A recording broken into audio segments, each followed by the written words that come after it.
त्याच्यामध्ये इतका निर्विवाद प्रचंड बहुमत मिळालेलं आहे. आता हे ईव्हीएम किंवा हे असलं काही जे काढलं जातंय हा खरं तर रडीचा डाव आहे. मी महाविकास आघाडीमध्ये काम केलेला एकेकाळचा कार्यकर्ता आहे. या निवडणुकीच्या ईव्हीएम ला दोष देण्यामध्ये काही अर्थ नाही. लोकसभेला ईव्हीएमनी 31 जागा महाविकास आघाडीला दिल्या, त्यावेळेस ईव्हीएम खूप चांगलं होतं. पण हो जाणार, निघाल 1:30 वाजता जाणार. मी मुख्यमंत्री दिलीपराव. तर ऐका ना, त्याच्यामध्ये 31 ज्यावेळेस निवडून आले त्यावेळेस ईव्हीएम मशीन खूप चांगली होती आणि इकडं मात्र असा निकाल लागला. हा त्यावेळेस ईव्हीएम ला दोष द्यायला सुरुवात केली. ठीक आहे, लोकशाहीमध्ये प्रत्येक आघाडीला, युतीला, पक्षाला, त्यांच्या नेत्यांना काय त्यांनी वक्तव्य करायचं तो त्यांचा अधिकार आहे. पण उद्याचाच दिवस शपथ घेण्याचा आहे. त्यांना उद्या संध्याकाळपर्यंत शपथ घ्यावीच लागेल. तर परवा दिवशी सभागृहामध्ये कामकाजात भाग घेता येईल.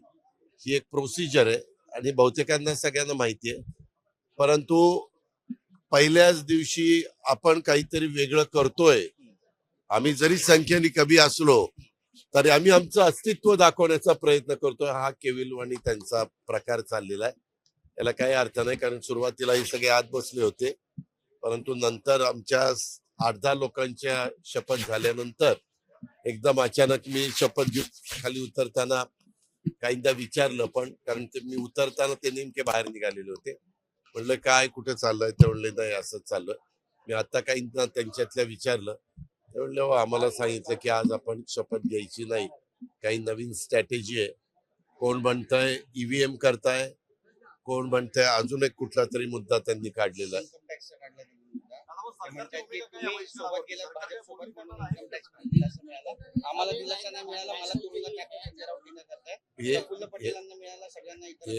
याला काही अर्थ नाही. इतके वर्ष आम्ही त्यांच्याबरोबर होतो त्यावेळेस. आता कुठलाही कोर्टाचा निकाल काही एका दिवसाला लागत नाही. वेगवेगळ्या पद्धतीनं चौकशी होती. चौकशी घेतल्यानंतर त्याच्याबद्दलच तुम्हाला अपील वगैरे करण्याचा अधिकार असतो. या प्रोसेस बरेच दिवस त्या ठिकाणी चाललेल्या होत्या. आम्ही आमची भूमिका मांडली. आता ह्यांच्याबरोबर मी असेल तर अजित पवार चांगला, यांच्याबरोबर पण मी कुणाबरोबर उपमुख्यमंत्री म्हणून काम केलं नाही. मी जर अतिशय दोषी असतो, भ्रष्टाचारी असतो, तर बाकीच्यांनी माझ्याबरोबर कामच केलं नसतं, मला ही पदच मिळाली नसती. आज हा निवड वेळेसचा राजकीय म्हणजे राजकीय भूमिकेतनं मला अडचणीत आणण्याचा प्रयत्न त्या ठिकाणी झाला. मला माझं मन सांगत होतं की आपण आपली भूमिका, जिथं न्याय मागायचा आहे तिथं आपण न्याय मागू शकतो, आणि मी तो न्याय मागत होतो. आमच्या वेगवेगळ्या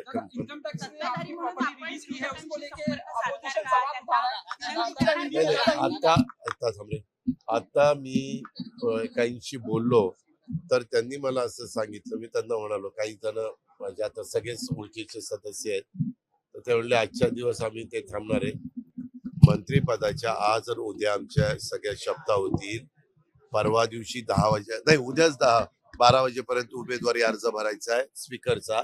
तो आम्ही भरू तिन्ही पक्षाच्या, महायुतीच्या वतीनं, आमच्या सगळ्या घटक पक्षांच्या वतीनं.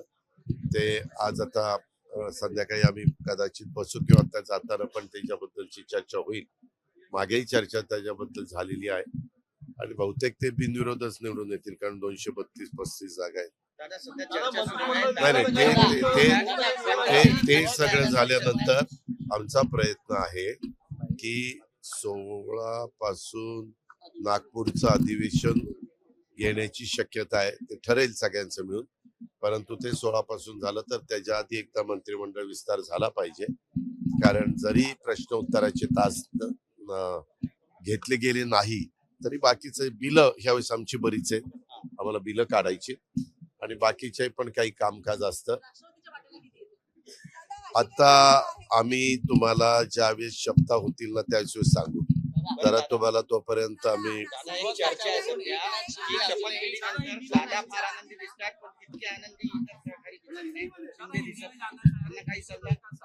नाही रे बाबा, सगळेच आनंदी दिसतात. आता तुम्ही प्रश्न विचारताना सगळे हसरे दिसतात का? काही नसतात, काही असतात. असं काही नाहीये. आपण कृपा करून त्याच्यातनं गैरार्थ गैरसमज करून घेऊ नका. आमची सुरुवात चांगल्या पद्धतीनं चाललेली आहे. आम्हाला 5 वर्ष चांगल्या प्रकारे कारभार करायचा आहे.